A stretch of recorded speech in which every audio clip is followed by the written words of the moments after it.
ओम शांति। पहले पहले जब सब आप एकत्रित हुई थी मेडिटेशन हॉल में, तो प्रारंभ में फर्स्ट सेशन में कुछ थोड़े से शब्द मैंने आपके सामने बोले थे, आपको संबोधित किया था। तो मुझे कहा गया कि उसके विषय में कुछ और अधिक मैं कहूं। आप जो और टॉपिक्स को स्टडी कर रही हैं, वो तो आपके कोर्स में नियम पूर्वक जो बनाए गए सब्जेक्ट्स हैं, उनके विषय में आपको जानकारी दी जाती है, जो निस्संदेह आवश्यक है। मैं जो आपको बातें कुछ बता रहा हूं या पिछली दफा बताई, वो अटपटी इधर उधर की बातें हैं, लेकिन जीवन में कई दफा काम आने वाली बातें हैं। कई बातें ऐसी होती हैं कि कुछ समय पर काम आ जाती। तो आज भी जो कुछ मैं बताने जा रहा हूं, वो कुछ ऐसी ही बातें हैं।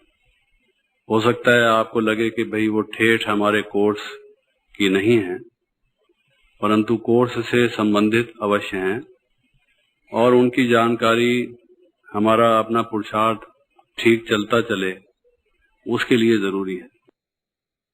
एक व्यक्ति कोई बगीचा बनाता है, कोई खेती करता है, उसको मालूम है कि यहाँ जंगली जानवर भी घुस आ सकते हैं, इंसान भी आके खेती को खराब कर जा सकते, पक्षी भी आके चुग के पेड़ पौधों को नुकसान पहुंचा सकते।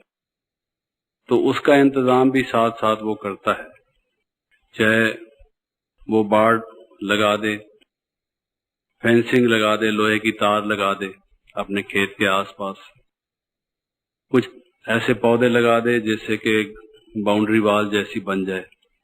भले ईंटों की दीवार ना हो, लेकिन कुछ झाड़ियों जैसी शक्ल की कुछ ऐसी चीजें लगी हों जिससे कि जानवर ना घुस सके। तो सुरक्षा करनी पड़ती है।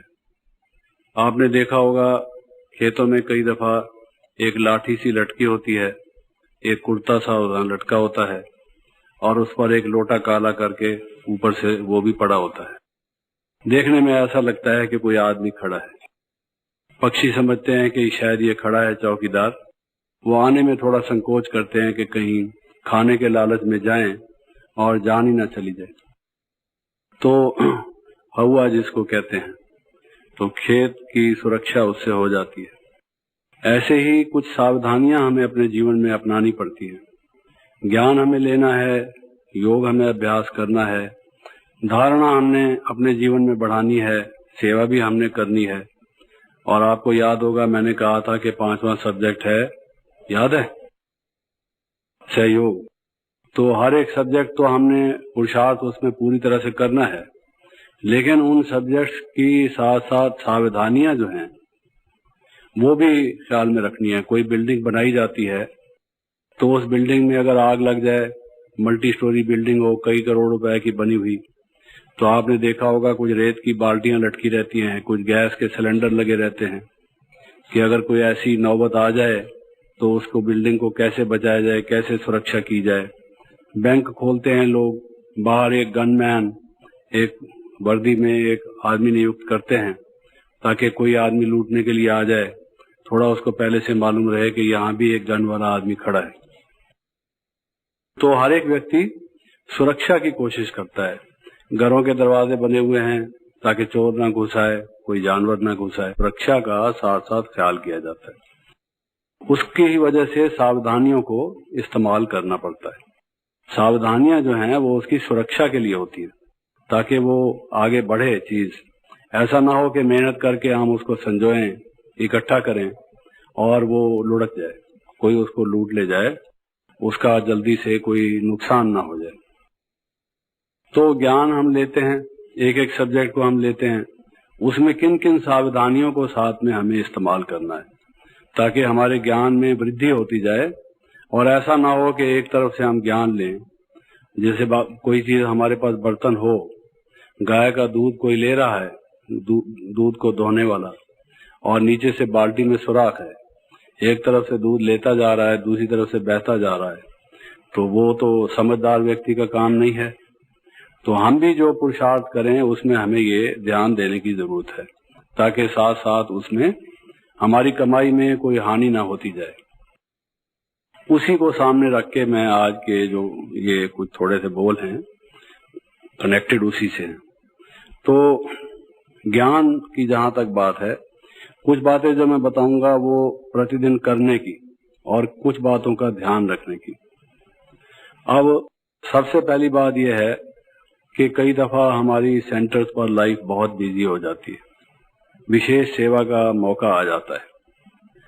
दादी जी ने हमारे पास आना है तो सब लोग बिजी हो जाएंगे। शिवरात्रि का मौका है, जन्माष्टमी का उत्सव है, कोई हम आयोजन करने लगे हैं, मेला मनाने वाले हैं, प्रदर्शनी करते हैं, कुछ हमने सेंटर पर बड़ा प्रोग्राम रखा हुआ है, सब भाई बहनों का ब्रह्मा भोजन बनना है। ऐसे बहुत दफा मौका आता है जिसमें कि हम काफी बिजी हो जाते हैं। मुरली भी पढ़ेंगे नहीं पढ़ेंगे, सुनेंगे ज्यादा ध्यान से नहीं सुनेंगे, और उस दिन जैसे ऐसा लगता होगा कि जैसे कोई बिना स्नान के हो।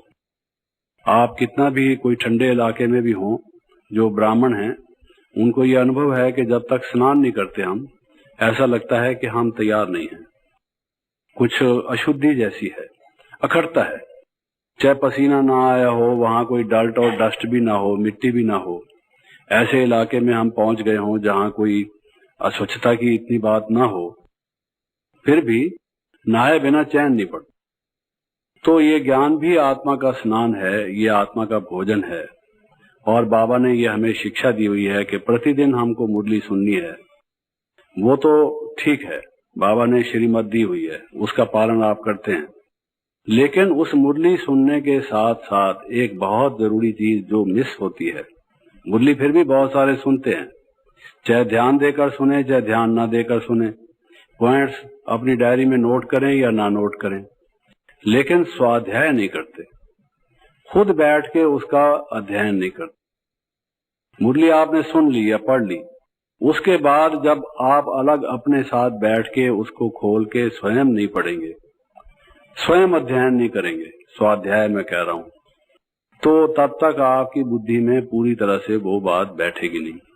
कोई एकांत शांत का स्थान ढूंढकर प्रतिदिन स्वाध्याय करना, मुरली की गहराई में जाना, कोई प्रवचन हमने सुना है तो उसकी गहराई में जाना, उसको अच्छी तरह से समझने की कोशिश करना, इसका क्या भाव है, क्या रहस्य है, क्या महत्व है, जीवन के साथ ये कैसे संलग्न है।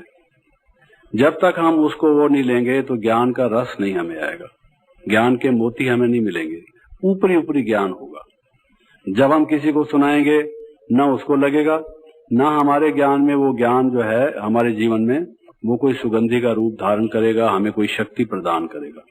वो तो जैसे एक तोता रटन हो गया या श्रवण मात्र हो गया, वो काफी नहीं है। तो कितना भी आप व्यस्त हों, 10 मिनट 20 मिनट, आधा घंटा, पौना घंटा, घंटा, मैं समझता हूं कि कम से कम घंटा, लेकिन किसी परिस्थिति में आप 1 घंटा प्रतिदिन नहीं भी दे सकते, अधिक सेवा है, कोई कारण है, नियम ना छोड़िए। 10 मिनट 15 मिनट अलग से बैठ के जो सुना है, इसका क्या भाव था, बाबा क्या कहना चाह रहे थे, हमें कैसे बनना चाहिए, इसकी गहराई क्या है, ये बात कितनी हमारे लिए जरूरी है, थोड़ा सा बैठ के उसका मनन कीजिए, चिंतन कीजिए, उसमें गोता लगाइए, उसकी गहराई में जाइए। ये जब तक नहीं करेंगे तो ज्ञान का ना तो अपनी लाइफ में एब्जॉर्प्शन होगा, यानी जैसे कोई खाना खा ले लेकिन उसको पचे नहीं। कई लोग होते हैं, घर में एक बच्चा है जो खाना खाता है और हृष्ट पुष्ट होता जाता है, एक बच्चा है खाता वो भी वही खाना है, शायद उससे भी ज्यादा खाता है पतला सुकड़ू का सुकड़ू, शक्ल उसकी सुकड़ू है, तीली पहलवान, जिसको तीली पहलवान कहा जाए, माचिस की तीली होती है ना, तीली पहलवान है वो।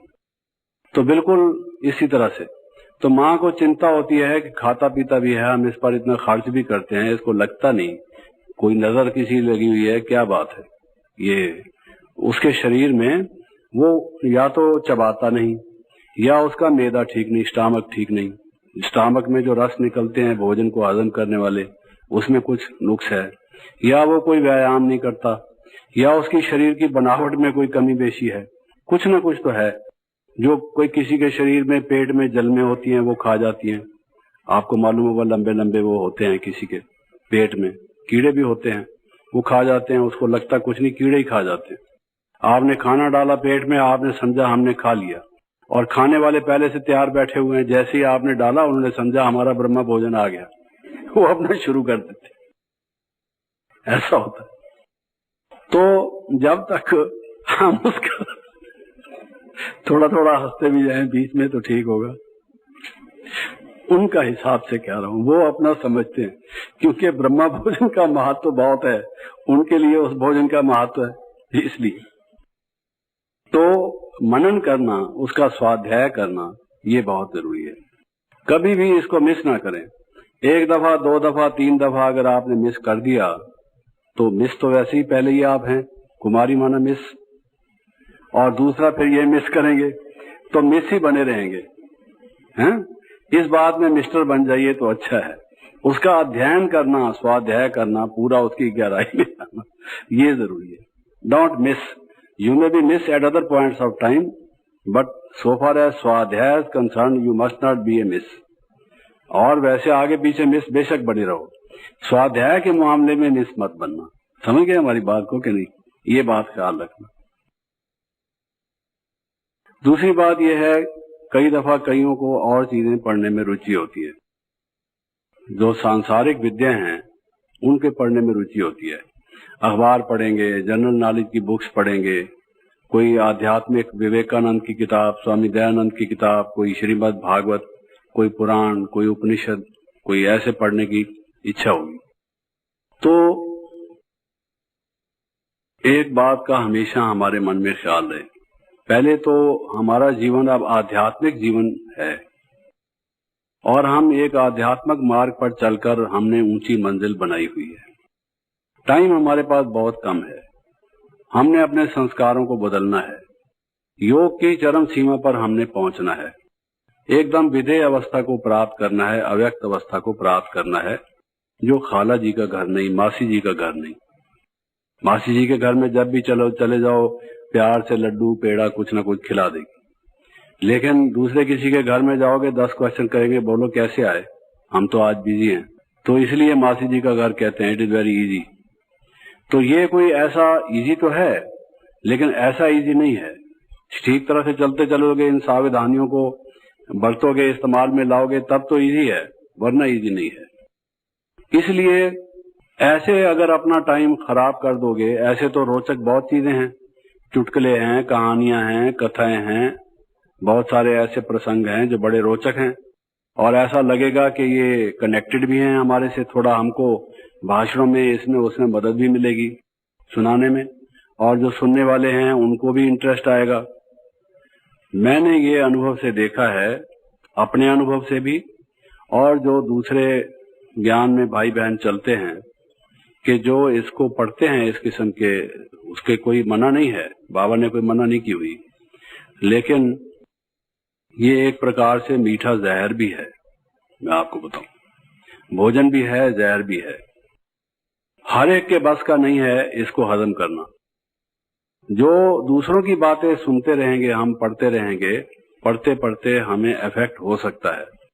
ये हो सकता है कि उनकी जो लच्छेदार बातें हैं, बड़ी रोचक बातें हैं, हमारे मन को इतना भाने लगे, आकर्षित करने लगे कि मुरली में हमारा इंटरेस्ट नहीं है, उसको पढ़ने में हमारा इंटरेस्ट है। रात को सोते टाइम जरा निकालो वो किताब, थोड़ा सा पढ़ लो, तो पढ़ तो लो, लेकिन इतनी हिम्मत हर एक में नहीं है। हम आपको बताते हैं, बाबा ने हमें जो कार्य दिया लिखने पढ़ने का, या इंस्टीट्यूशन के तरफ से प्रतिनिधित्व करने का, लोगों के सामने कुछ कहने का, या ज्ञान को स्पष्ट करने का, तो कई दफा ऐसी चीजों की जरूरत पड़ती है जो हम पढ़ते हैं, मैं खुद भी पढ़ता हूँ, लेकिन ये बाबा का दिया हुआ वरदान है। बाबा ने हमें ये स्वीकृति दी, हमारे सिर पर हाथ रख के हमें आशीर्वाद दिया, हम ये समझते हैं कि संभव है कि हम ठीक चलते चले, वरना वो धीरे धीरे हम अगर उससे अफेक्ट होते जाते तो आज मालूम नहीं क्या हालत होती। पढ़ते पढ़ते हो सकता है कि उसमें कोई बात हमें खींच ले जाती। तो इसलिए उसमें से सिलेक्शन होने की जरूरत है।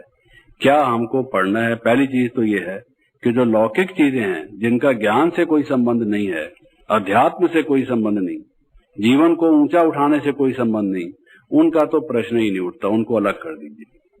हमारे किसी कार्य के लिए हमें कोई इंफॉर्मेशन की जरूरत है, इंफॉर्मेशन अलग चीज है, लेकिन सिद्धांत की दृष्टि से, आइडियोलॉजी के पॉइंट ऑफ व्यू से, ज्ञान की दृष्टि से अगर आप बाहर की कोई चीजें देखते हैं तो ये सोच समझ के देखिए कि इतनी हिम्मत है, ऐसे वीर हो। बाबा हमारी जो सोने की बुद्धि बना रहे हैं उसको आप कायम रख सकोगे, या धीरे धीरे वो आपको जंग लगा देंगे? बाहर वाला जो है ज्ञान आपके बाबा के प्राप्त किए हुए ज्ञान को डाइल्यूट कर देंगे, जैसे मिक्स उसमें हो जाएगा। तो हम कईयों का देखते हैं, जब कोई बात सुनाते हैं, अधिक कथा कहानी सुनाएंगे, थोड़ा सा बाबा का ज्ञान सुनाएंगे। बाबा का जो स्वयं सर्वशक्तिमान परमात्मा का जो शक्तिशाली ज्ञान है, उसका जो इफेक्ट है, हमने क्या उसके महत्व को अभी तक नहीं समझा।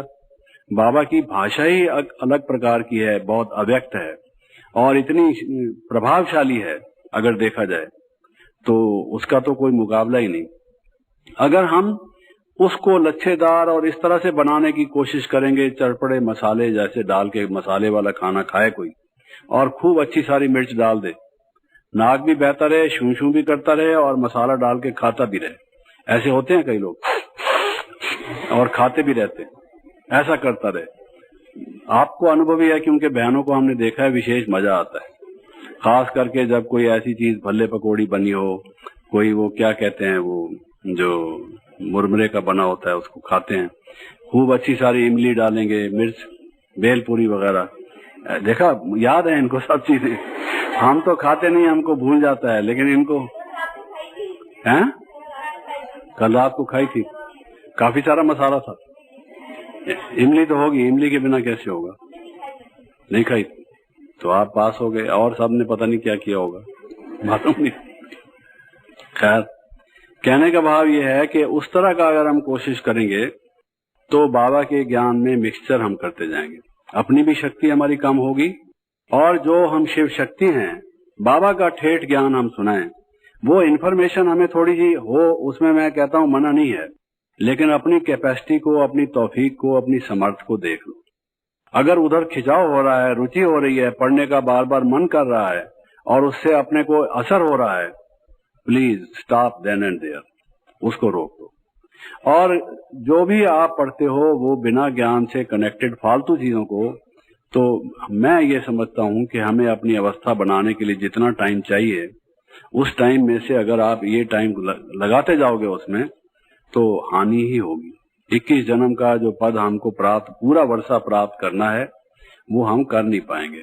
ज्ञान के रत्नों को लेने की बजाय फिर कंकर पत्थर हम इकट्ठे करना शुरू कर देंगे। इसलिए कईयों को कॉपी करने की ये कोशिश मत करो।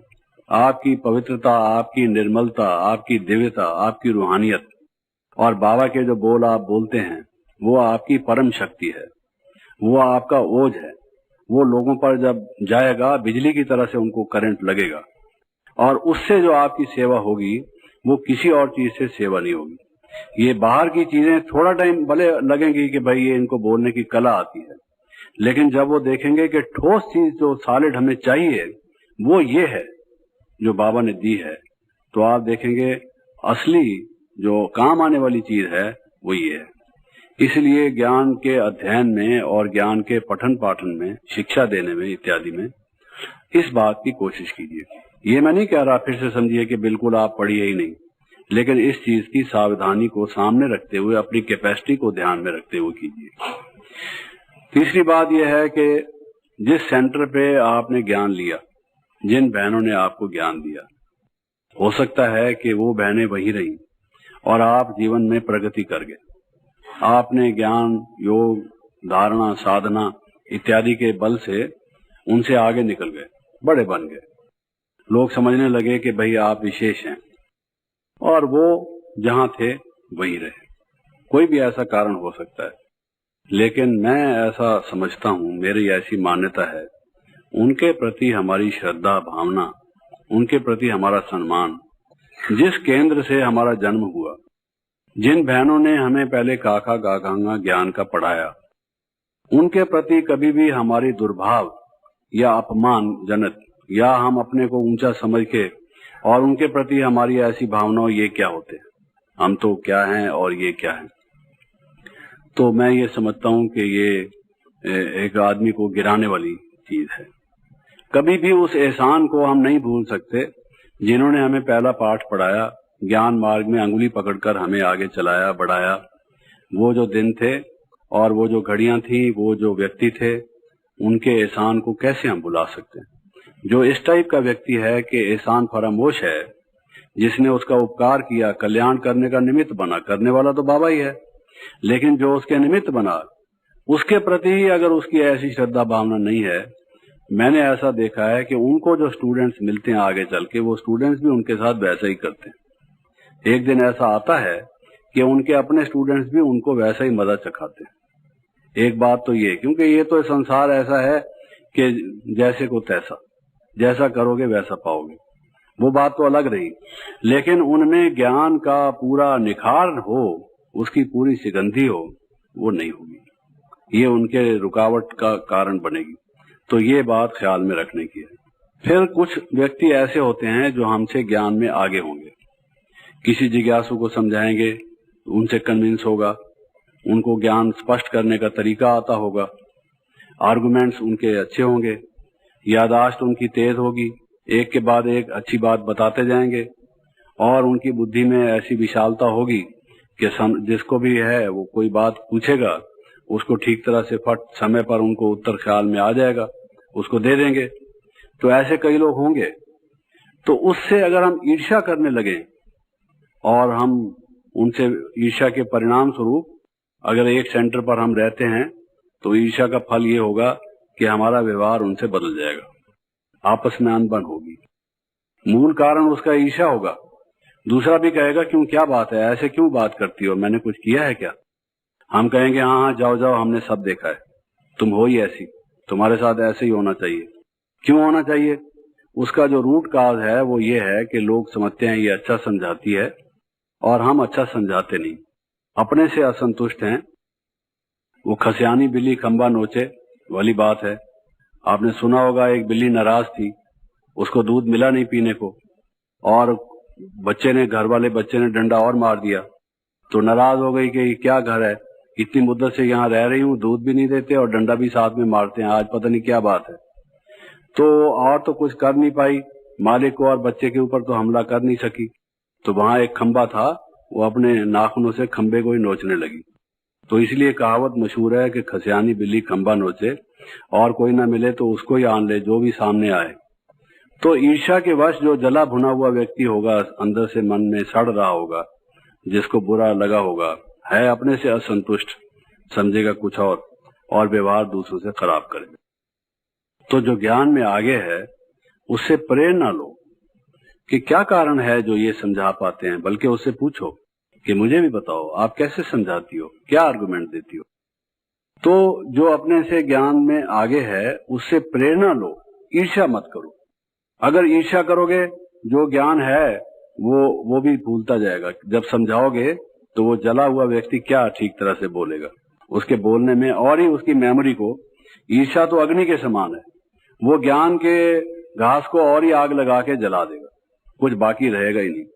उसकी बजाय खुश हो कि ये बहन, इसको क्या बाबा ने वरदान दिया है मालूम नहीं, कुछ इसका पूर्व जन्म का किया हुआ कर्म है, या बाबा ने अभी वरदान दिया है, या इसका पुरुषार्थ है, अच्छी बात है, इसमें खूबी है, कैसे है उसे समझने सीखने की कोशिश करो। जहां जो गुण है उसको अप्रिशिएट करो, तो उससे प्रेरणा लो, ईर्ष्या मत। अगर वो ईर्ष्या करोगे, अपनी भी गिरावट होगी, व्यवहार खराब होगा और सब लोग कंप्लेंट करेंगे। नतीजा ये होगा, एक दिन उस सेंटर को छोड़ना पड़ेगा, बदनाम होके निकलोगे, दूसरे सेंटर पर भेजे जाओगे, और वो पूछेंगे क्यों वहां एडजस्ट नहीं कर सकी कि यहाँ भेजा है। तो वो कहेंगे भाई देखो ये है तो ठीक, लेकिन इसमें ईर्ष्या का संस्कार बहुत है। तो जहां जाएगी वो ईर्ष्या का संस्कार का सर्टिफिकेट साथ लेके जाएगी। फिर तीसरे सेंटर पर भी उसकी वही कंप्लेंट होगी, पहले मैट्रिक पास थी ईर्ष्या में, अब बीए पास हो जाएगी। ईर्ष्या का सर्टिफिकेट उसका बढ़ता जाएगा, BA, BCom, LLB सब करती जाएगी ईर्ष्या में, तो क्या फायदा हुआ उसका। तो उसको समाप्त करके प्रेरणा लेनी चाहिए। फिर आप देखेंगे कई दफा विज्ञान में, साइंस में कई बातें ऐसी आएंगी जो जिज्ञासु सेंटर पर आते हैं या अखबारों में बातें निकलती हैं, रेडियो पर आते हैं, कई लोग सुनते हैं, पढ़ते हैं, वो आके बताएंगे बहन जी फलां इतना बड़ा साइंटिस्ट है या इतना बड़ा हिस्टोरियन है, इतिहासकार है या इतना बड़ा विद्वान है, उसने आज ये बात कही तो मुझे तो जच गई। देखिए उसने ये तर्क दिया, ये युक्ति बताई, ये आर्गुमेंट दिया, ये है ना ठीक। तो हमें लगेगा ये बात तो कुछ ठीक लग रही है, तो वो बाबा की बताई हुई बात से विरोधी बात होगी। लगेगी ऐसे कि ये व्यक्ति जो बात कह रहा है बात तो ठीक है, हमारे पास इसका कोई उत्तर नहीं, इसका जो आर्गुमेंट है वो बेटर है, हमारे पास कोई ऐसा नहीं जवाब है जो हम इसको दे सकें। तो ये जो ज्ञान हम लेते हैं ये खत्म हो जाएगा। डाउट जो संशय है ये भी एक संशय का रूप है।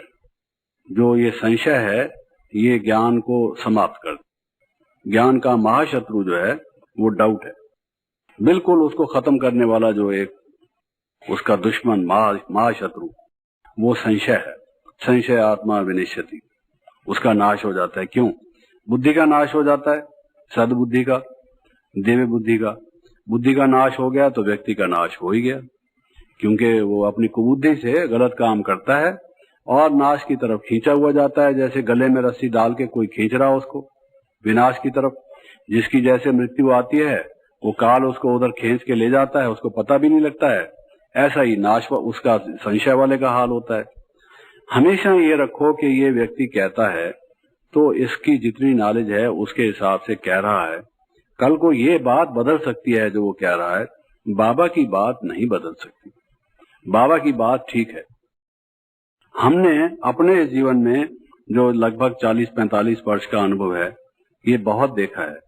विज्ञान वालों ने तब से लेकर अब तक कितने आविष्कार किए, कितनी बातें बताई, और वो बहुत सी बातें ऐसी भी हुआ करती थी जो बाबा की बताई हुई बात के शायद मेल न खाती हो। और वो तो बड़े बड़े साइंटिस्ट हैं, नोबेल प्राइज जिनको मिला हुआ है, विश्व में जिनकी बहुत बड़ी प्रतिष्ठा है। लोग आके कहेंगे कि नहीं जी ऐसी बात है, और थोड़े दिनों के बाद देखेंगे कि दूसरे वैज्ञानिक ने उसकी बात को गलत बताकर एक नया सिद्धांत बताया। तो अपने मन में ये रखो कि बाबा की बात गलत नहीं हो सकती। ये मनुष्य है, वो भगवान है, वो त्रिकालदर्शी है, ज्ञान का सागर है। ये एक विद्या को जहां तक हो सका है पढ़ चुका है, लेकिन मनुष्य फिर भी गलती कर सकता है, भगवान गलती से अतीत है। तो ये अपने जीवन में हमेशा ये बनाए रखना इस बात को कि जो हमें ज्ञान मिल रहा है वो शाश्वत है, सत्य है, नित्य है, सार्वभौम है, वो गलत नहीं हो सकता। ज्ञान में निश्चय, सिर्फ ज्ञान नहीं, ज्ञान का निश्चय। मम्मा की बात पिछले दिन हम कह रहे थे, जब मम्मा के दिन की बात थी तो उसमें मम्मा कई दफा जब मुरली चलाती थी तो कहती थी एक है ज्ञान, एक है ज्ञान का भी ज्ञान, ज्ञान का भी ज्ञान। ज्ञान का ज्ञान क्या मतलब? फिर उस पर मम्मा स्पष्ट करती थी। लंबी बात है, लेकिन अभी के प्रसंग में जो संबंधित है वो मैं कहना चाहता हूं कि ज्ञान सत्य कौन सा होता है, असत्य कौन सा होता है, सत्य ज्ञान के क्या लक्षण हैं, उसकी पहचान, ये ज्ञान का भी ज्ञान है। ये कैसे समझे हम कि ये बात ठीक है कि ये बात ठीक है? दोनों व्यक्ति कहते हैं मैं आपको सही बात बताता हूं, तो कौन व्यक्ति सही बात बता रहा है आप जांचेंगे कैसे? जब तक आप में ज्ञान का ज्ञान नहीं होगा तो ज्ञान भी पूरी तरह से ले नहीं सकेंगे। तो वो उसको मम्मा कहती थी ज्ञान का भी ज्ञान। तो उसमें भी जो लंबी जो मैंने कहा बात है उसमें से सार विशेष अभी आज के प्रसंग में ये है कि बाबा सत्य है, गॉड इज ट्रुथ, परमात्मा सत्य है। लोग सब यही कहते हैं असतोमा सद्गमय, हे प्रभु हमें असत से सत्य की ओर ले जाओ। बड़े बड़े साधु संत महात्मा यही कह रहे हैं। और जो जितनी भी कोई सत्य की बात साइंस वगैरह वाले बताते भी हैं, that is not the ultimate truth, वो परम सत्य नहीं है, कोई फाइनल उन्होंने कह दिया हो ऐसा नहीं है। अगर आप विज्ञान का इतिहास पढ़ें, साइंस की जो हिस्ट्री है उसमें आप देखेंगे कि साइंस वाले जो बाद में आते रहे हैं वो पिछले साइंटिस्ट के विचारों में संशोधन करते आए, परिवर्तन करते आए, परिवर्धन करते आए। वो एक ही बात पर स्थिर नहीं रहे। सारा उनका इतिहास ही ये बताता है कि अस्थिरता है उसमें। एक परमात्मा ही है जिसका ज्ञान इदम इत्थम, जिसको कहा जाए ये ऐसा ही है, दूसरी तरह से हो ही नहीं सकता, कोई सिद्ध करके दिखा दे। क्यों? क्योंकि वो तीनों कालों, तीनों लोगों को जानता है, जो कि मनुष्य की सामर्थ्य से बाहर है, इसलिए उसका ज्ञान सत्य है। ये निश्चय अगर आपका डोल गया और तो समझिए कि सारी बिल्डिंग में जैसे अर्थक्वेक आने से कोई बिल्डिंग में दरारें आ जाएं, उसकी दीवारों में, उसके गर्डर्स में, छत में, और सारी बिल्डिंग ऐसी हो, लोग कहें कि अब ये रहने लायक नहीं है, ऐसी हालत हो जाएगी। संशय ऐसी चीज है। तो जब एक दफा आपने पहचान लिया ये कौन ज्ञान दे रहा है, ये तो समझ गए कि नहीं समझ गए कौन ज्ञान दे रहा है, समर्पित होने की इच्छा है आप में और उसके प्रति ये भावना ली हुई है कि हम उसके जो मैसेज है संसार को देंगे, तो वो कौन है ये तो अच्छी तरह से समझ लिया ना। तो उसमें वो कहते हैं बदल जाए दुनिया ना बदलेंगे हम, लोग कुछ भी कहते रहे, ऐसे नहीं कि हम बदलेंगे नहीं, अपने संस्कारों को चेंज नहीं करेंगे, ये भाव नहीं। लेकिन ये जो हमारा निश्चय है ये अटल अडोल रहेगा। इस विषय में आपकी विजय है। निश्चय आत्मा विजयती, कभी भी डाउट ना हो। है जी, डायनासोर वो फिर पूछना, ये प्रश्न अलग चीज है, संशय अलग चीज है। मेरे ख्याल में दोनों में अंतर तो आपको होगा पता। प्रश्न किसको कहते हैं, संशय किसको कहते हैं? प्रश्न है एक हमारी उत्सुकता, क्यूरियोसिटी का चिन्ह, हम जानना चाहते हैं। प्रश्न से ही बहुत से जो ज्ञान है उसका विकास हुआ है, उद्गम हुआ है। जो मनुष्य के मन में प्रश्न उठता है उसकी खोज करता है, उसके परिणाम स्वरूप ही होता है। आपके मन में कुछ प्रश्न थे, मैं कौन हूँ, कहाँ से आया हूँ, कहाँ जाना है, ये संसार क्या है, उन प्रश्नों की थैली बांध के आप सेंटर पर ले आए थे, एक एक करके आपके हल होते गए, तभी आपकी समझ में आया। प्रश्न ही ना हो मन में, प्यास ही ना हो, तो क्या उसको आप अंडरस्टैंड करेंगे? इसलिए कई लोग कहते हैं मुमुक्षा, जो ये संत लोग हैं, माने प्यास इतनी ज्यादा हो, जुगुप्सा या मुमुक्षा, एकदम उत्कट प्यास हो कि इस ज्ञान के बिना मैं रह नहीं सकूंगा। अब मेरे जीवन में जब तक मुझे परमात्मा का परिचय नहीं मिलेगा, आत्मा का परिचय नहीं मिलेगा, मुझे चैन नहीं पड़ेगा। जैसे वो उसकी बात बताते हैं कि भाई कौन सा पक्षी जो पानी जाता है, चातक जिसको कहते हैं, चातरक हम बोलते हैं, चातरक नहीं, वास्तव में चातक होता है। तो वो जो चातक है उसकी जब हम चातक नहीं होंगे तो ज्ञान नहीं लेंगे। उसमें प्रश्न की बात अलग है, प्रश्नों की अलग अलग श्रेणियां हैं। फालतू प्रश्न भी कोई करता है, क्वेश्चन फॉर क्वेश्चन से, व्यर्थ के प्रश्न, वो अलग बात है। वो तो किसी की हैबिट होती है ऐसे ही कुछ ना कुछ निकालना, बाल की खाल, फिर खाल निकाल के फिर उसका बाल, बाल की फिर खाल, उसका तो कोई फायदा नहीं, that is waste of time. लेकिन जो वर्दी प्रश्न है, ठीक प्रश्न है, वो तो करने में कोई हर्ज नहीं। संशय अलग चीज है। संशय को ये मनुष्य निर्णय कर लेता है कुछ टाइम के लिए ही सही चाहे कि ये गलत है और फलां चीज ठीक है। प्रश्न में ये होता है कि मेरे में जानने की इच्छा है कि इसमें क्या खूबी है, इसमें क्या खूबी। तो ये प्रश्न और उसमें फर्क है। आपको मालूम होगा कि संशय की जो जननी है वो शंका है, और शंका आपको मालूम है, लघु शंका और दीर्घ शंका, ये पता है सबको। जो हम यूरिनल में जाते हैं वो लघु शंका, जो हम टॉयलेट में जाते हैं वो दीर्घ शंका। तो शंका जो है वो तो अशुद्ध चीज है। अगर मनुष्य में शंका पैदा हो गई मन में, तो मन खराब हो गया। तो जिस उसके शंका के बाद तो स्नान करना पड़ता है, बाथरूम में कपड़े भी चेंज करने पड़ते हैं। तो ये जिसको शंका पैदा हो गई, संशय पैदा हो गया, दैट इज डेंजरस। फिर उसमें जो ज्ञान हम लेते हैं उसको हमेशा ये देखिए कि ज्ञान का कनेक्शन हमारे चरित्र से है। ये सारा ज्ञान क्यों दिया जाता है? ये जैसे बिल्डिंग बनी, तो बिल्डिंग बनाते टाइम जब छत बनती है तो छत के नीचे आपने देखा होगा बल्लियां और तख्ते लगाए जाते हैं, ताकि जब तक ये पक्की हो जाए, सेट हो जाए, गिर ना जाए।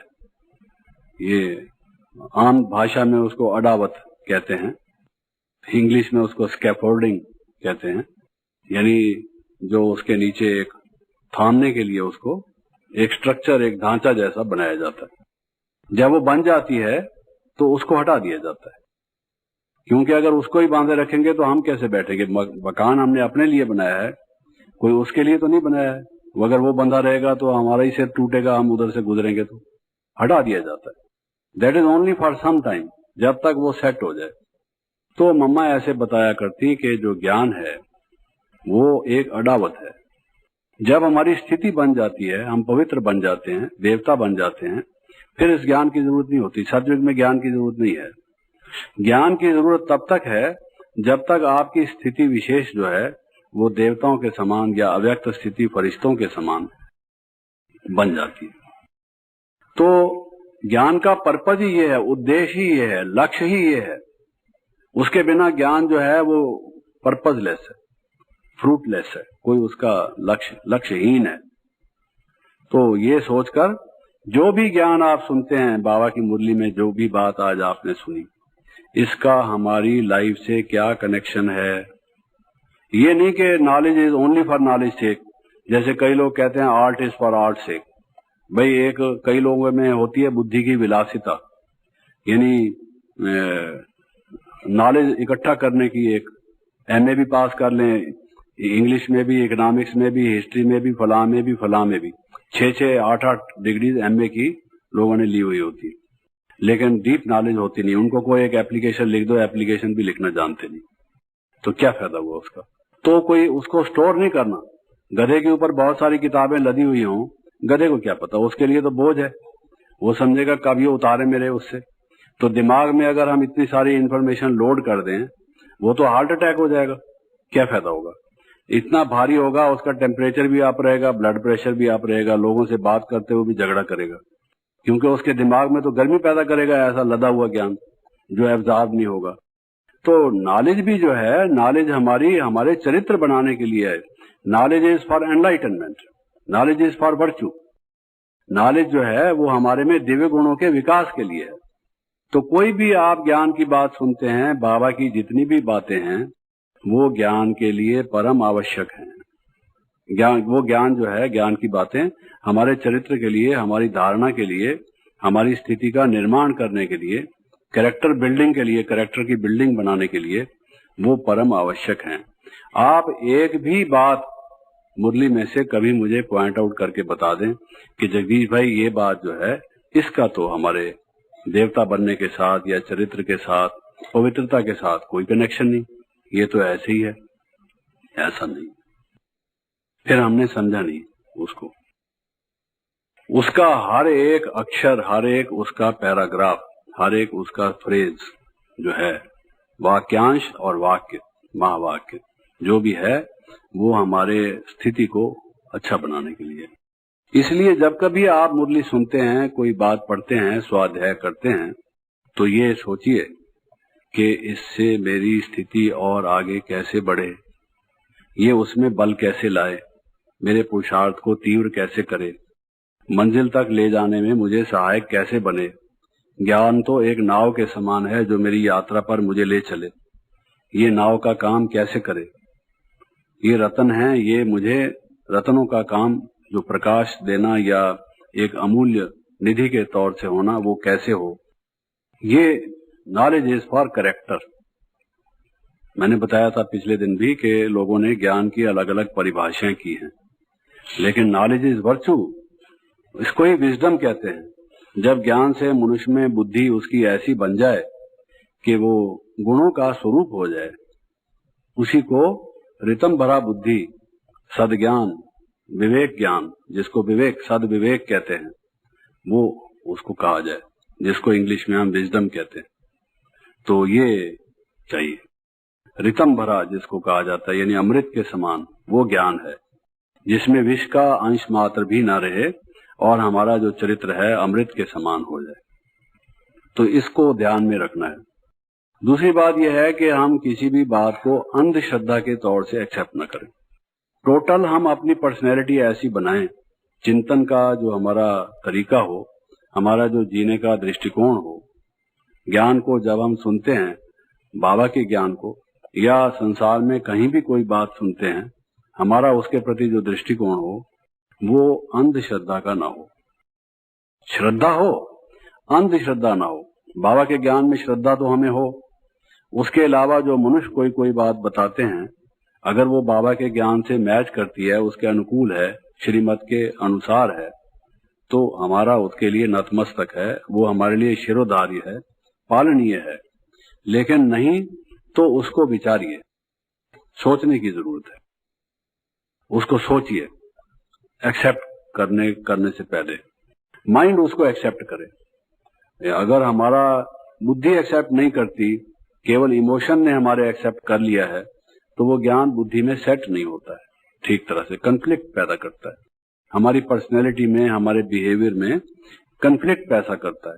लोग जो बोलते कुछ और हैं, मानते कुछ और हैं, करते कुछ और हैं, मन वचन कर्म जो एक नहीं होता, उसका एक कारण ये होता है कि वो अंधश्रद्धा वाले लोग होते हैं, उनमें पूर्ण कन्विक्शन नहीं होता। जो बात उन्होंने सुनी हुई है और मानते हैं, थोड़ी थोड़ी मानते हैं, इसलिए थोड़ा वो बोलते हैं, और जो दूसरी थोड़ी बात मानते हैं, थोड़ा वो बोलते हैं, थोड़ा वो करते हैं। तो उनका जो एक धारावाहक उनका व्यक्तित्व हो, ऐसा नहीं होता।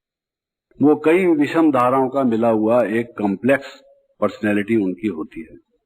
तो हम अगर अंदर बाहर से एक बनना चाहते हैं, तो उसके लिए जरूरी है कि अंधश्रद्धा ना हो, श्रद्धा हो।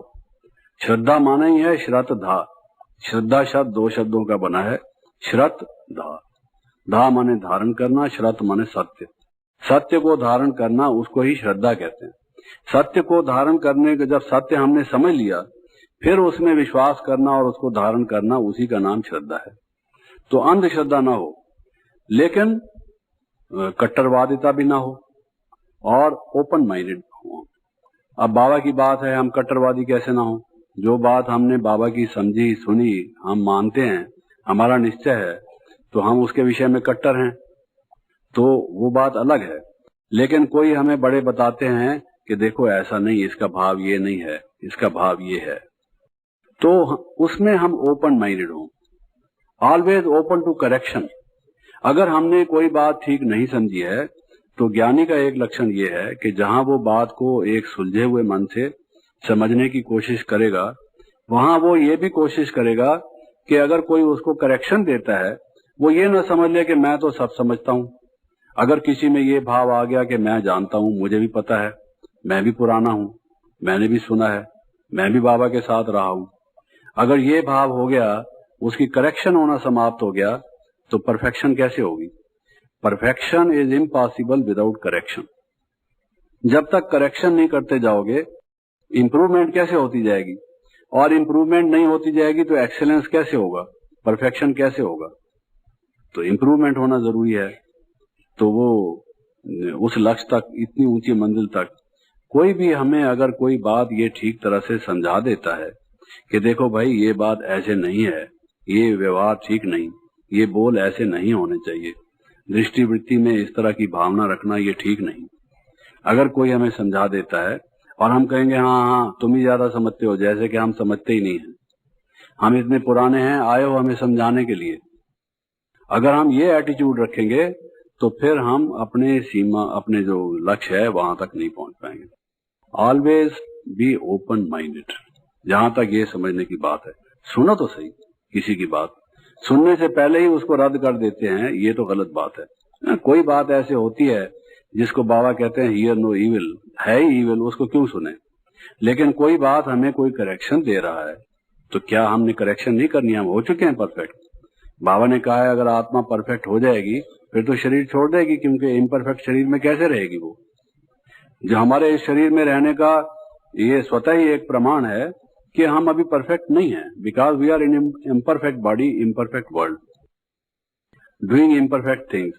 जब तक हमारे में रंच भी देह अभिमान है, तो बाबा कहते हैं कोई ना कोई भूल छोटी मोटी आप करते रहते हो। अगर कोई हमें समझाता है, कई दफा हम खुद भी समझते हैं, दूसरे के समझाने की जरूरत नहीं होती, वो हम कह सकते हैं कि हाँ जो आप कहते हैं वो हमने समझ लिया, आपका इशारा ही काफी है। लेकिन ओपन माइंड से समझना तो चाहिए। ज्ञान में भी अगर कोई बताता है कि इसका ये भाव है, समझना तो चाहिए। आखिर हमसे भी कोई बड़े हैं और उन्हें भी कुछ समझा है कि नहीं समझा है, ये हमेशा ख्याल होना चाहिए, वरना अभिमान आ जाएगा और ज्ञान में जो ग्रोथ है, हमारा विकास है, वो रुक जाएगा, हमारा अपना ही नुकसान होगा, हम आगे बढ़ेंगे नहीं। जो हमें पहले पहले ज्ञान में आने में जो खुशी होती है, लगता है कि बहुत हम में बल आया है, और बहुत लोग कहते हैं कि अब हमारी वो गति जो है वो मंद पड़ गई है। उसका एक मुख्य कारण यही होता है कि अब हम समझते हैं, हम समझ गए, हमें सब पता है, जबकि हम वास्तव में समझे नहीं होते। अधूरे सुधूरे little knowledge is dangerous thing वाली बात है, उतना ही समझे होते हैं कि भाई चूहे को हल्दी की गांठ मिली, कहता है मैं भी पंसारी हूं, वही वाली बात होती मिली है, इतना ही है। इस बात का ख्याल रखना चाहिए। कुछ हमारे ज्ञान के जो हम उदाहरण या उद्धरण देते हैं, या कोई गीता में से कोई श्लोक कई दफा पढ़ के हम सुनाते हैं, यदा यदा ही धर्मस्य ग्लानिर्भवति भारत अभ्युत्थानम अधर्मस्य तदात्मानं सृजाम्यहम्, या और कुछ कई बातें ऐसी हम बताते हैं। मन मना भव मद्यादि भव मामेव नमस्कुरु। जो भी मान लो इस तरह से बात हम सुनाते हैं। क्या समझते हैं कोई पंडित बोल रहा है? ऐसा नहीं, ये गीता की बात है, आपको सुना रहे हैं। आप लोगों ने भक्ति की नहीं, गीता पढ़ी नहीं, मालूम नहीं आपको। तो गीता हमारा मुख्य ग्रंथ रहा है, और अपने किस्म की एक चीज है जिसको बाबा ने आके अब ठीक किया है। साथ साथ ये कहना जरूरी है। तो अगर हम गलत बोलते हैं उसको, उससे ना ही बोलना ठीक है। अगर कोई हमको बताता है कि इसमें करेक्शन है, हम कहते हैं ठीक है ठीक है, अब क्या, और काम का नाच रहे हैं, क्या फायदा उसका। तो ना ही नाचिए तो अच्छा है। कहिए कि साहब ऐसा है, हम नाचना नहीं जानते, ठीक है, मैं ऐसा समझता हूँ। लेकिन उसकी बजाय हम क्यों हिम्मत हारें, हम अपने को करेक्ट क्यों ना करें। तो कोई भी हमारे उच्चारण में, बोल में, हैबिट में, खाने पीने में, बैठने उठने में, किसी भी प्रकार की ज्ञान के वर्णन में, ज्ञान को सुनाने के तरीके में, क्लास कराने में, भाषण करने में कोई ऐसी त्रुटि है, कोई हमें बताता है ये ठीक नहीं है। अब देखिए कई लोग बैठते हैं यहाँ ऐसे बैठे हैं, आप भी उनके साथ बैठे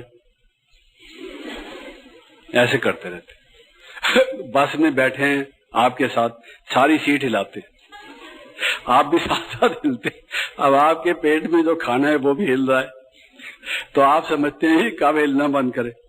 कोई चीज पड़ी होगी, उसके ऊपर हाथ रख के झुक के खड़े होंगे।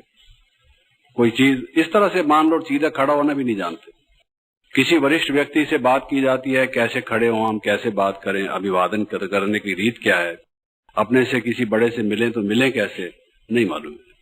अगर उनको कुछ बताओ भी सही, कहेंगे ये तो फंसी आदमी है, खामखा ऐसे बात को बढ़ाते हैं। इसमें क्या फर्क रखा है? These are important things in life. अगर हम महाराजा महारानी बनने वाले हैं, एटिकेट मैनर्स क्या होते हैं, जो एक शिष्ट व्यक्ति है, एक महाराजा महाराजा से कैसे मिलता है, एक शिष्ट व्यक्ति कोई साहबजादे से कैसे मिलता है, उसका बोलना कैसे होता है, ये सब चीजें हमें छोटी छोटी बातें भी सीखने की हैं। क्योंकि हम बहुत बिगड़ चुके हैं, हमारा खाना पीना उठना बैठना सब परवर्टेड हो चुका है, बिगड़ चुका है। अब उसको ठीक करने के लिए अगर हमें कोई राय देता है तो हमें ओपन माइंडेड होना चाहिए, उसको ये माइंड नहीं करना चाहिए कि ये तो ऐसे ही बताते हैं।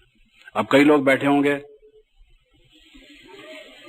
दांत के ऊपर दांत दबा के करते रहेंगे, कई नाक को खोदते रहेंगे, अलग अलग हैबिट्स हैं, कई अंगुली मुंह में चबाते रहेंगे। आपको मालूम है कई किस्म की हैबिट्स हैं। देखिए दादी जी कैसे बैठती हैं, बड़ी बहनें कैसे बैठती हैं, सीखिए। लाइफ में सीखने को बहुत कुछ है। तो कहने का भाव यह है, we must be open to correction. There are so many things which we have to learn. ये जीवन सीखने के लिए है, और सीखने के लिए बहुत सारी बातें। क्योंकि टेढ़ापन, हम अष्टावक्र है ना, 8 जगह से टेढ़े हैं, कोई अष्टावक्र एक थोड़ी था, सब हम अष्टावक्र हैं। तो वो अब सारे वक्र कहाँ से निकले? एक दफा लकड़ी टेढ़ी सूख गई, गीली लकड़ी को तो सीधा किया जा सकता है, सूख गई उसको ठीक करना बड़ा मुश्किल है। लेकिन बाबा कहता है हो सकता है, मैं उस्तादों का उस्ताद हूं, करता है, तो हमें कोई करेक्शन मिलती है तो करना चाहिए। फिर खास बात यह है कि बाबा ने जो ज्ञान दिया है, निस्संदेह उससे हम ज्ञान की अथॉरिटी बन जाते हैं। जो ज्ञान हमारे पास है वो दुनिया में किसी के पास नहीं है। ये एक ऐसी जबरदस्त चीज है जिसका मूल्य इतना महान है, जो संसार की परम श्रेष्ठ विद्या है, जिसकी तुलना में और कोई विद्या टिक नहीं सकती, जिससे कि अविनाशी प्राप्ति होती है, जिसको हम अविनाशी ज्ञान कहते हैं। और इसके कई नाम हैं। कि ज्ञान औषधि है, ज्ञान अमृत है, ज्ञान ये है, ज्ञान रतन है, ज्ञान जड़ी बूटी है, कई चीजें हम कहते हैं। ऐसे और किसी ज्ञान के नाम नहीं है। इससे अनंत लाभ है। भाई अमृत धारा से इतनी बीमारियां दूर होती हैं, लेकिन ये असली अमृत धारा जिससे क्या कुछ हमें प्राप्ति होती है, तो निस्संदेह उसको प्राप्त करके हमारे रोम रोम में हर्ष आता है। हमें एक जिसको कहना चाहिए सात्विक रूप से स्वाभिमान आता है कि हम कितने सौभाग्यशाली हैं कि बाबा ने हमें चुन के इतना अनमोल वर्षा दिया है। बाबा आपका कितना कैसे हम धन्यवाद करें। तो ये हमारी तकदीर है कि ऐसी चीज हमें प्राप्त हो गई है, लेकिन हम उसके कारण से किसी से अभिमान से तो ना बोले। ज्ञान का यही तो मतलब है कि हम अपने जीवन में नम्र बने। ज्ञान हमें मिल गया और बने हम उसके अपोजिट, नम्रता की बजाय। कहते हैं जिस वृक्ष को जिस शाखा को जितना फल लगता है उतना वो झुक जाती है, और उसकी बजाय हम बांस के पेड़ की तरह से अकड़ के खड़े हों, तो वो तो उसके विपरीत हो गया। तो अथॉरिटी का नशा हम में रहे, ये एक बड़ी कला है। जैसे सर्कस में कोई कला है, लोग अपनी दिखाते हैं बैलेंस, तो ज्ञानी की ये कला है कि पूर्ण निश्चय होते हुए भी कि परम सत्य ज्ञान, त्रैकालिक सत्य, सार्वभौम सत्य, शाश्वत सत्य जिसको कहा जाए कि भाई प्रत्यक्ष ज्ञान जिसको कहा जाए, ऐसा ज्ञान हमें मिला। लेकिन उस ज्ञान के मिलने के साथ साथ, उसके नशे के साथ साथ, उतनी ही हमारे जीवन में नम्रता हो। ऐसे कई लोग हमने संसार में देखे हैं, अज्ञानता में भी पड़े हुए लोगों को हमने देखा है कि इतने उनके पास धन है, इतनी उनकी बड़ी पोजीशन है, लेकिन वो इतनी सज्जनता से मिलते हैं, ऐसा सद्व्यवहार करते हैं, इतना झुक के चलते हैं कि आपको आश्चर्य होगा। आप कहेंगे कैसे ये व्यक्ति है। और हम लोगों से तो और भी ज्यादा उम्मीद होगी कि जो देवता बनने चले हैं, जो संसार का उपकार और कल्याण करने के निमित्त हैं। बाबा कहता है जो निमित्त होता है वो नम्र होता है, तो हमारी नम्रता कितनी ऊंचे पाए की, ऊंचे दर्जे की होनी चाहिए। हमारा स्वभाव जो है उसमें ये चीज बहुत जरूरी है। हम जो बाबा मम्मा के साथ रहे, इतनी बड़ी अथॉरिटी को, ब्रह्मा से और महान कौन हो सकता है, सृष्टि के नंबर 1 आत्मा। हमको तो यही एक स्वभाव में आती है बात, भाव में, कि बाबा के साथ जो हमें रहने का संपर्क मिला, मिलने का संपर्क करने का जो एक मौका मिला, और कोई उपलब्धि हुई हो या ना हुई हो, केवल एक वही उपलब्धि जिसके बारे में सब शास्त्रों में वर्णन है, ब्रह्मा के बारे में, एडम के बारे में, आदिनाथ के बारे में। उस मधुर मूर्ति को हमने देखा, इन नेत्रों ने उनको निहारा, उनके दर्शन किए। लोग मूर्ति के दर्शन करने जाते हैं, एक इंसान की बनी हुई मूर्ति की, लेकिन जो भगवान को रिफ्लेक्ट करने वाली स्वयं साक्षात मूर्ति है, उसका स्पर्श हमें मिला, उसका दर्शन हमें मिला, उसके साथ रहने का मौका हमें मिला, उनको हमने देखा, जिसका मूल्य कोई कभी चुका ही नहीं सकता। जो कहते हैं कि योगी कैसे बोलता है, योगी कैसे व्यवहार करता है, योगी भोजन कैसे करता है, योगी उठता बैठता कैसे है, योगी के क्या लक्षण होते हैं, तो वो जो बाबा के संग रहकर बाबा को देखने का एक मौका मिला, जो एक जिसको हम कहें कि बाबा ने जिसको हमारे सामने एक मॉडल के रूप में, एक नमूने, एग्जाम्पल, सैंपल के रूप में रखा, वो संसार की सबसे बड़ी उपलब्धि है। उससे बड़ी और कोई प्राप्ति हम समझते हैं कि नहीं हो सकती। हमारे जीवन में तो इतनी अनंत अनगिनत परीक्षाएं छोटी और बड़ी आई होंगी, उसका वर्णन या उल्लेख करने लगे तो मैं समझता हूं बहुत कहा जा सकता है उसके विषय में। लेकिन उस सब के में से गुजरने की जो हिम्मत या शक्ति जो मिली, जहां ज्ञान से मिली, योग से मिली, उससे कहीं अधिक या किसी मात्रा में भी कम नहीं मैं समझता हूं, जो बाबा को नजदीक से देखने में एक मौका मिला, जिनके सामने भी परीक्षाएं और वो परिस्थितियां आई, वो जो छाप पड़ी माइंड के ऊपर, उनकी जो छवि थी, उसने मदद की। इसलिए आप जितना वो बाबा के चरित्र अगर आप सुने उस ज्ञान के साथ साथ, तभी वो ज्ञान जो है वो रंग लाएगा, उसमें वो भरत आपको मिलेगी, उसमें स्ट्रेंथ वो आएगी। क्योंकि ज्ञान में कोई आदर्श हम आपके सामने उपस्थित कर दें, ऐसा होना चाहिए, ऐसा होना चाहिए, लेकिन किसने ऐसा किस परिस्थिति में होके दिखाया है, उसकी बात हमें बताइए।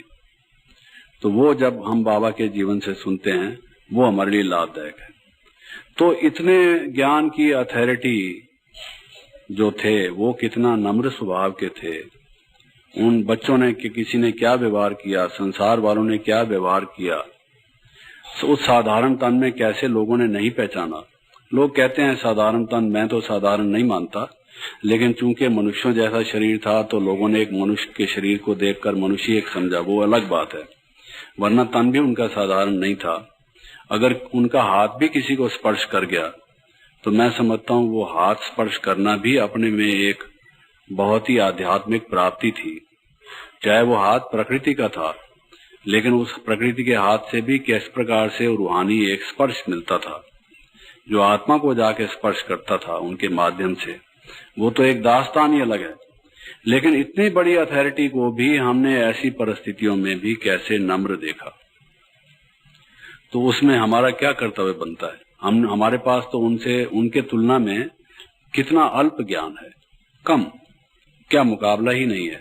हम तो बच्चे हैं छोटे, जिसको सिंधी में कहते हैं भांबरी पहनने वाले। छोटा बच्चा होता है ना, घुटनों के बल जो चलता है, खड़ा नहीं हो सकता है, वो उस टाइप के बच्चे हैं अभी।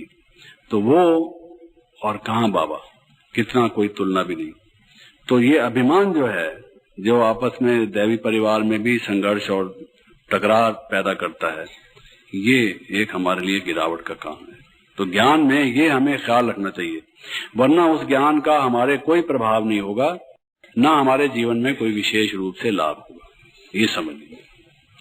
और फिर बाबा ने हमें बहुत सारे टाइटल दिए हैं, बहुत टाइटल दिए हैं। जिस तरह से बाबा ने औरों को कौरव या अज्ञानी कहा है, हमें जो ज्ञानी बच्चे, योगी बच्चे, तपस्वी बच्चे या और कई टाइटल्स जो हमें दिए हैं, समय समय पर देते हैं, वो सब टाइटल्स का नशा भी हम में रहे, लेकिन उसके साथ साथ फिर वो रूहानियत भी हम में रहे, लोगों के सेवा का भाव भी हम में साथ साथ रहे। इसका बैलेंस करना ये जरूरी है। वरना वो ज्ञान जितना भी अगर हम मुरली पढ़ते होंगे, मुरली पढ़ के लोगों को सुनाएंगे, उनको लगेगा ये तो वाचक ज्ञानी है, बस सिर्फ सुनाना ही जानते हैं, इनके अपने जीवन में तो है नहीं। देखिए प्रैक्टिकली अभी कैसे बात कर रहे थे, और मुरली में जाके कहते हैं ऐसे करना चाहिए, ऐसे करना चाहिए। जो उनके नजदीक आते हैं वो समझते हैं ये तो सांग रचता है, ऐसे ही बनावटी बोलता है, असली बात तो कुछ और है, फर्क पड़ता है। तो इसलिए इस बात का हमें ख्याल रखना चाहिए कि कैसे भी हम लोगों से बड़े रेस्पेक्टफुली, सिर्फ नम्रता का भाव ये नहीं है कि हम बड़े ऐसे शब्दों में बोलें, बल्कि दूसरों को सम्मान पूर्वक शब्दों से बोलें। ये ना समझें कि हम हैं अथॉरिटी, हम हैं विश्व का उद्धारक, कल्याण करने वाले, नए विश्व की रचना करने वाले, मास्टर रचयिता, मास्टर सर्वशक्तिमान इत्यादि इत्यादि, मास्टर ज्ञान सागर। इस सबके बावजूद दूसरों को, जिनको मालूम ही नहीं कि भगवान आया है, कैसे ज्ञान मालूम हो भी सही, तो भी आपस में भी हमें किस तरह से रेस्पेक्टफुली बात करनी चाहिए, आदर पूर्वक, सम्मान पूर्वक। ये एक सोचने की बात है, वरना वो ज्ञान बेकार हो जाता है। काफूर की तरह से, कपूर जैसे होता है, आप में से कईयों को अनुभव होगा, कईयों को नहीं होगा, कितना सुगंधी देता है, उसकी विशेष प्रकार की जो लाभदायक स्मेल होती है, जो कई चीजों को दूर करती है, खराबियों को, लेकिन कितनी जल्दी उड़ जाता है। इसलिए कहते हैं वो तो काफूर हो गया। कपूर हो गया माना जल्दी से उड़ गया। तो ज्ञान भी वो कपूर हो जाता है, कपूर जिसको कहते हैं, उर्दू में कपूर कहते हैं, इंग्लिश में कैम्फर कहते हैं। तो वो उड़ जाता है जल्दी से, अगर हमारे में वो भाव नहीं होगा तो। फिर कई दफा जो हम ज्ञान लेते हैं, जब हम दूसरों को अपने से ज्यादा ज्ञानवान, ज्ञाननिष्ठ, ज्ञान में आगे देखते हैं, उनकी वर्णन के तरीके को, उनके आर्गुमेंटेशन को, उनके प्रेजेंटेशन को इत्यादि इत्यादि, तो अपने में आत्मविश्वास खो बैठते हैं। कहीं पर हमें सेवा के लिए कहेंगे, किसी को समझाने के लिए कहेंगे, हम कहेंगे नहीं नहीं, ये इतना पढ़ा लिखा है ना भाई, हम नहीं, इसको दे दो, ये समझा दे। तो अपने में आत्मविश्वास हम खो बैठते हैं, सेवा के लिए ना करने लगते हैं। जबकि हमें ये मालूम होना चाहिए कि कार्य कराने वाला बाबा है, करण करावनहार वो है। हमने जीवन अपना बाबा को दिया है, बाबा ने जिनका हमारे द्वारा कल्याण कराना है, ड्रामा में वो निश्चित है। हम ये सोचकर कि बाबा हमें आप वरदान दो, क्या बोलना है आप हमें टच करो। बाबा को याद करके बैठे, मैं आत्मा हूं, अपने को सोच के दूसरे को आत्मवत आत्मदृष्टि से देखें और फिर अपने में कॉन्फिडेंस करके बाबा इसका ये आया है, बाबा ने इसको भेजा है और बड़ों ने मुझे ड्यूटी दी है तो इसका कल्याण होगा निश्चित रूप। तो ये भी नहीं होना चाहिए कि हिम्मत हार दें हम दूसरों को ये देख कर के वो हमसे ज्यादा समझदार हैं और हमें कुछ मालूम नहीं है। हम ये समझें कि लोगों ने अगर हमें चांस दिया है तो इसमें आगे बढ़ने का हमें एक मौका है। प्रैक्टिस ही नहीं करेंगे तो आगे कैसे बढ़ेंगे। तो ये जो कई दफा ना कर देते हैं, नहीं आज मेरी तबीयत खराब है, आज मैंने नींद नहीं की, आज मेरे को ये कारण है वो कारण है, आज तो इसको दे दो, हफ्ते का कोर्स कराना है, हम समझते हैं आज तो दे दे, फिर कल हम कहते हैं नहीं नहीं इसने शुरू कराया है ना, अब इसको ही कराने दो। समझा।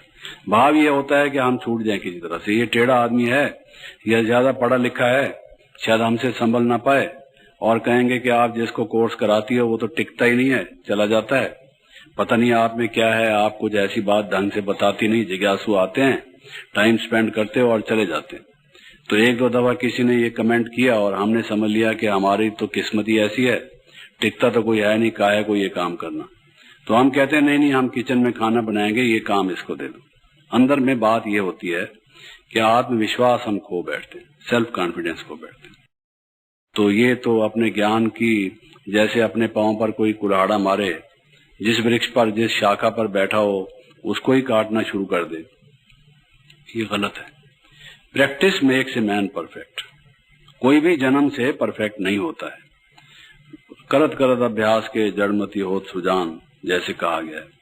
तो कैसा भी है, बाबा का नाम याद, बाबा को याद करके हम शुरू करेंगे तो भला ही होगा, ये सोचकर करो। अब धारणा के सब्जेक्ट को मैं लेता हूं कि उसमें किन बातों का ख्याल रखने की जरूरत है। जैसे कि प्रथम दिन मैंने कहा था कि आजकल प्राय केंद्रों में, सभी में नहीं, प्राय केंद्रों में जो आर्थिक हमारे वहां के जो स्थिति है वो ऐसी कोई कष्ट साध्य नहीं है, कठिन नहीं है। कोई ऐसा नहीं है कि हमको बहुत ज्यादा जफाकशी करनी पड़े, कोई ज्यादा मजबूरियों से रहना पड़े, कठिनाइयों से पार होना पड़े। बाबा के भंडारे में कोई इस तरह की बात नहीं है जैसे कुछ समय अपने यज्ञ के इतिहास में हम सुनते हैं कि ऐसा आया था।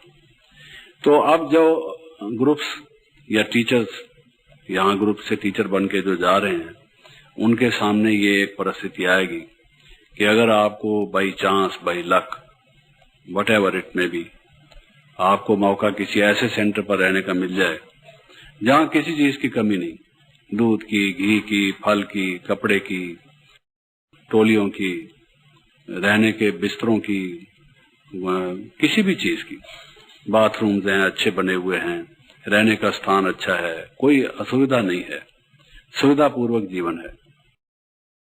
उसमें अगर हम चलायमान हो गए, प्रलोभन आ गया हमें कि हमारा शरीर तो कमजोर रहता है, यहाँ दूध तो काफी है, खूब पियो, चीजें पड़ी हैं, मिठाई टोली बनी हुई है, शाम को भी गुलाब जामुन, दोपहर को भी गुलाब जामुन।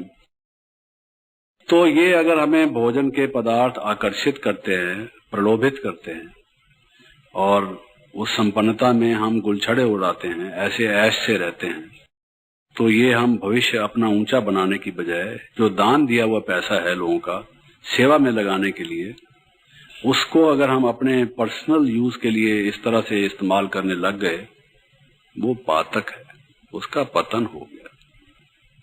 ये सब चीजें पड़ी हैं, बाबा के लिए हैं, बाबा की सेवा के लिए हैं, उसमें मुझे भी अपने लिए प्रयोग करने का, मैं भी बाबा का एक बच्चा हूं, वो अलग चीज है। लेकिन पहले सेवा अगर उससे कुछ होती है, आपको किसी ने एक गुलाब जामुन दिया, एक और खा लो, अच्छा भाई तुम बहुत कहती हो तो दे दो, दे दिया, दूसरा खा लिया हमने, नहीं नहीं एक और खा लो, एक और खा लो, मेरी तरफ से खा लो, भाई तुम मजबूर मत करो, नहीं नहीं एक खा लो, फिर कुछ हो जाए, चलो लाओ, लाने दो, भूख है नहीं। गुलाब जामुन हजम करने वाले को तो कम से कम खेती करनी चाहिए। गुलाब जामुन किसी डॉक्टर से पूछ के देखिए, इतना सारा उसमें चाशनी भरी हुई, घी में डूबा हुआ और खालिश दूध का बना हुआ, चाहे पाउडर का चाहे किसी चीज का, ऐसी ठेठ कड़ी चीज उसको हजम करना, उसके लिए तो जो उठक बैठक डंड पेलता हो वो आदमी गुलाब जामुन खाए। कोई व्यक्ति सारा दिन बैठने वाला, पालती मारकर मांत बनकर बैठने वाला, वो अगर 3-3, 4-4 गुलाब जामुन खा लेगा, अभी तो नहीं, थोड़े दिन के बाद उसकी क्या हालत होगी आप सोचिए। उसके पेट का तो ईस्ट वेस्ट नॉर्थ साउथ कुछ भी पता नहीं लगेगा, ये हालत उसकी हो जाएगी। तो क्या फायदा उसका? अपनी तबीयत भी खराब करना, बीमारी भी मोल लेना, खर्च भी अपने ऊपर चढ़ाना, दूसरे की सेवा से भी उसको वंचित करना, तो ये क्या हमने समझा? ये ज्ञान समझा है? ये तो नीयत ही खराब है। इसलिए सबसे पहले, ये तो सिर्फ खाने की चीज है, ऐसे ही और जो चीजें हैं बढ़िया से बढ़िया, कोई भी चीज इनकी देख लो, इनका शैम्पू देख लो, इनका साबुन देख लो, इनकी क्रीम की शीशी देख लो, इनके पाउडर की शीशी देख लो, इनकी चोटी को बनाने के लिए जो क्लिप है वो देख लो, इनका सैंडल देख लो, इनकी साड़ी देख लो, इनके बिस्तरे की चादर देख लो, इनकी बाल्टी और बाल्टी का मग देख लो, वो फैशन इनके पास मिलेगा। कमरे के पर्दे देख लो, सब चीज। तो ये जो एक वृत्ति है सादगी को छोड़कर ये सोचना पैसे खर्च अधिक से अधिक करना, चीज सुंदर हो इसमें कोई हर्ज की बात नहीं, उसकी यूटिलिटी हो, कोई हमने ऐसा ही पाउडर लगाना है जिससे स्किन की डिजीज हो जाए, ऐसा भाव नहीं है। लेकिन हम जो अधिक से अधिक खर्चीली चीज किसी को देख के कि इसके पास ये है, कहीं किसी सेंटर पर गए, ये कौन सा शैम्पू इस्तेमाल करती हो, इसका क्या फायदा होता है, ये होम्योपैथिक है, इससे जो है ये फायदा होता है, बाल चमकदार होते हैं और नरम नरम होते हैं। तो हमें अपने जीवन में अगर ये चड़क भड़क और इस तरह की आदतें चाहिए तो हम संन्यास्त या जिसको कहना चाहिए समर्पित या सेवाधारी, क्या आपने को कह सकते हैं? This is not Yogi life, this is not ज्ञानी लाइफ। तो ये प्रलोभन जिसके जीवन में आ गया वो भी गया। जैसे वो कहते हैं ना, 100 दा नोट पुनाया ते गया है, नौकर नू पड़ोसन नाल मिलाया ते गया, मुंडे नू कुड़ी नाल ब्याया ते गया। तो ये पंजाबी की कहावत है। ऐसे ही जिसमें प्रलोभन आया तो वो भी गया, जिसमें ये प्रलोभन आ गया उसकी जो नीयत खराब हो गई वो ज्यादा दिन टिकेगा नहीं। हमने बहुत देखा, एक शैम्पू पड़ा है, दूसरा कहीं से और इकट्ठा कर दिया, तीसरा और इकट्ठा कर दिया, वो तो संग्रह की प्रवृत्ति उसमें हो जाएगी। और ये इकट्ठा करने की जखीरा खेजी जिसको कहा जाए, होल्डिंग, जो बिजनेस में कई लोग करते हैं, वो हमारी प्रवृत्ति हो जाएगी, विच इज वेरी डेंजरस। इसलिए पहला अपना जीवन का असूल बनाओ कि मैंने अगर योगी बन के अपना 21 जन्म का भविष्य ऊंचा बनाना है तो एक न्यारा रहकर, ये ट्रस्टी बनकर, ये बाबा की अमानत है, सेवा के लिए है, उस तरह से चलो। ये पहली चीज। दूसरी चीज है प्रशंसा। तो वो जो धारणा की और बहुत सारी बातें हैं, 36 गुण लिखे हुए हैं, जब टूरिस्ट आते हैं उनको हम समझाते हैं, वो तो आप बोर्ड से नोट कर सकते हैं। दिव्य गुणों के गुलदस्ते में भी लिखी हुई हैं और भी कई जगह। अभी गुणों का वर्ष चल रहा है तो उसमें वैल्यूज का उसमें भी बताते हैं। ये मैं कुछ अलग सी बातें बता रहा हूं जो हमारे लाइफ के गिरावट ना आए, स्वच्छता से, निर्मलता से, आत्म संतुष्टि से, कॉन्शियंस हमारी कहे भी तुम ठीक आदमी हो, उस तरह से हम चले, उसके लिए है। ऐसे ही जब आप ज्ञान देने लगेंगे, समझाएंगे, भाषण करेंगे तो प्रशंसा करेंगे लोग, ये अच्छा करते हैं, इनमें कोई विशेषता है। कोई भी आप सेवा का कार्य करेंगे, है वो बाबा का दिया हुआ ज्ञान, है वो ज्ञान का इफेक्ट, लगा उनको ज्ञान अच्छा रहा है, लेकिन वो प्रशंसा जो कर रहे हैं हम समझते हैं कि हमारी प्रशंसा कर रहे हैं। अगर बाबा बीच में से निकल जाए तो आप एक बिल्कुल जैसे फटा हुआ ढोल होता है, बेसुरा, वैसे ही हो जाएंगे। ये आप करके देख लीजिए, कितना भी आप कोशिश कर देख लीजिए, जमीन खोदी है, पानी निकलेगा ही नहीं, जब तक वो हमारे उसको कोई मदद करने वाली ऊपर की शक्ति है नहीं। ये जो कुछ भी हम कार्य करते हैं अपने जीवन में, जो ये सेवा का कार्य, अगर कोई ये समझ लेता है कि मेरी अपनी बुद्धि से और ज्यादा मेहनत से या किसी भी इधर उधर के कुछ तरीके लगा के करने से सफलता हुई है, वो गलत है।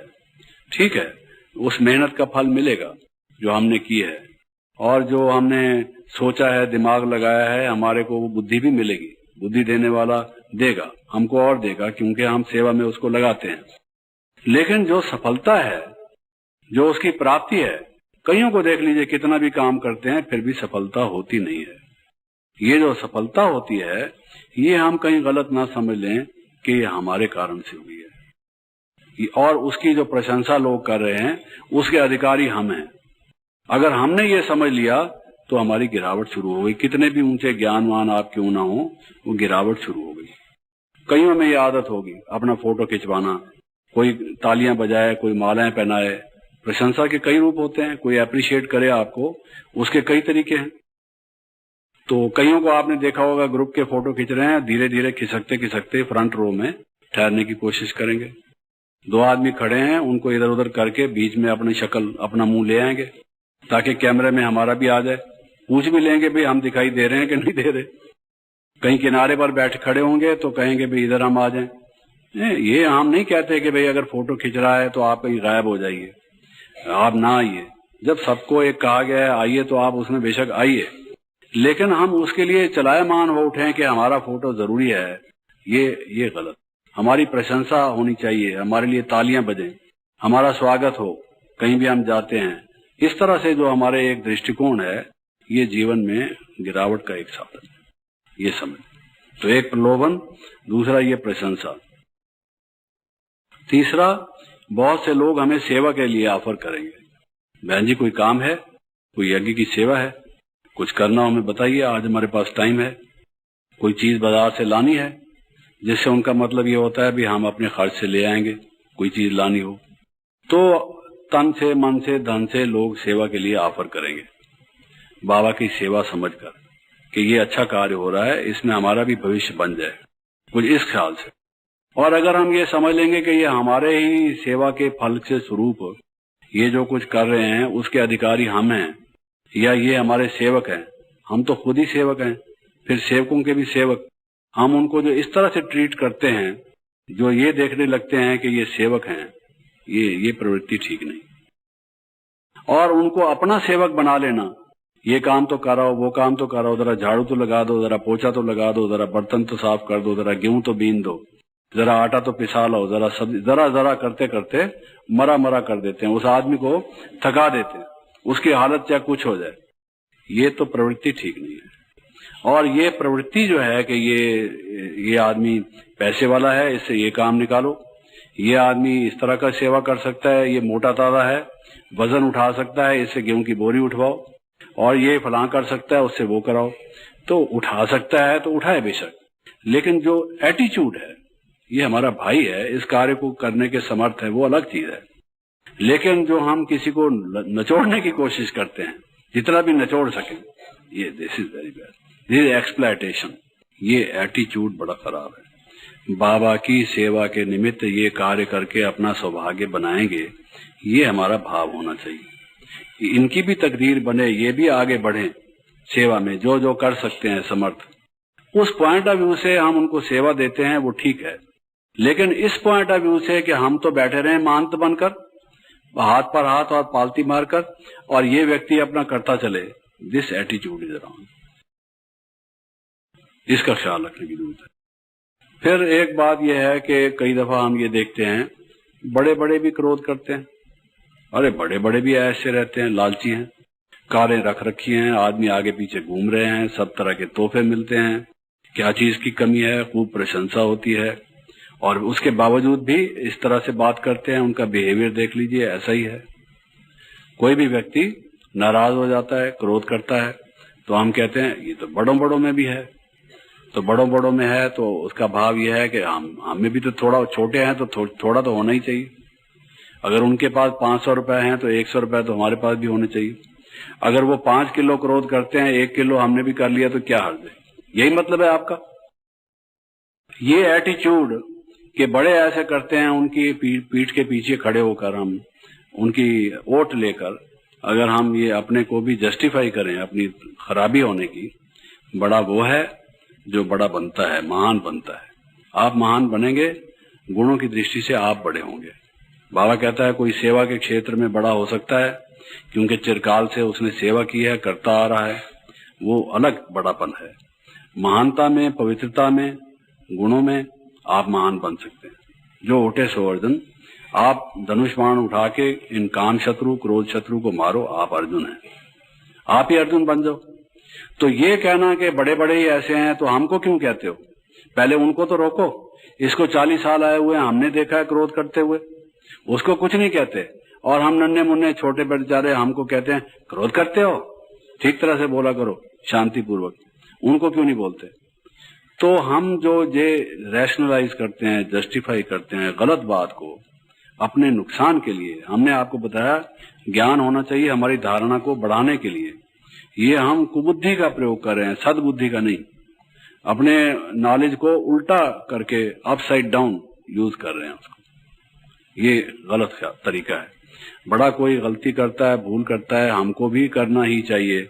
ये कोई मैथमेटिक्स का फार्मूला नहीं है, if A is equal to B, B is equal to C, ये तो गलत, ये कोई इक्वेशन बनती है, बताइए हमको कैसे बनती है, इट्स नॉट पॉसिबल, ये ख्याल रखना चाहिए।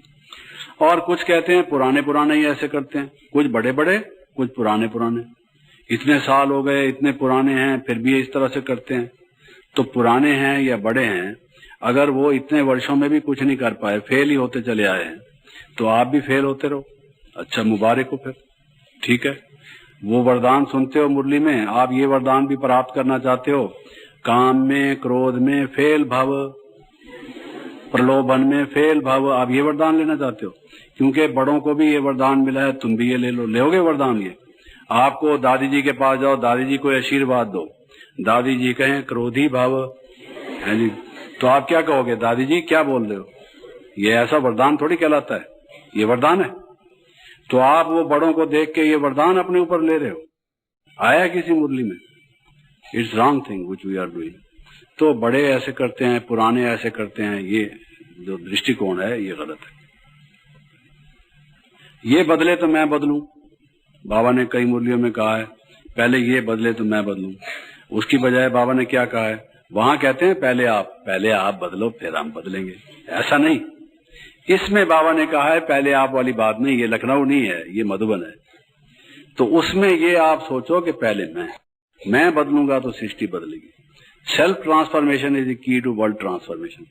ये बदले तब तक मैं क्यू में खड़ा रहूंगा, इसको 20 साल लग जाए, मैं खड़ा रहूंगा धूप में, आप खड़े रहेंगे लाइन में कि ये बदले मैं लूंगा। अब किसी काउंटर पर आप जाते हैं, आगे वाला कोई देर लग रहा है, आप कहते हैं भाई इसको कितना टाइम लगेगा, अगर इसका टेढ़ा काम है तो जरा भाई हमको करा लेने दो, हमारा तो 1 मिनट का काम है, कहते हैं कि नहीं। आप क्यू में ठहरना पसंद करते हैं, तो ये भी बदले, ये भी बदले, ये भी बदले, ये भी बदले, फिर आप पूछ के एंड में खड़े हैं और आप तब बदलेंगे, तो फिर बाकी क्या करेंगे, उस वक्त रहेगा क्या समय। So these kind of thoughts are waste thoughts, जिसको बाबा कहता है ये लीकेज है, वेस्टेज है, इस किस्म की बात है, धारणा है। अब समय हो गया है, इसलिए हम यही समाप्त करते हैं। इनको भी अगर हम अपने जीवन में धारण करें तो अच्छा।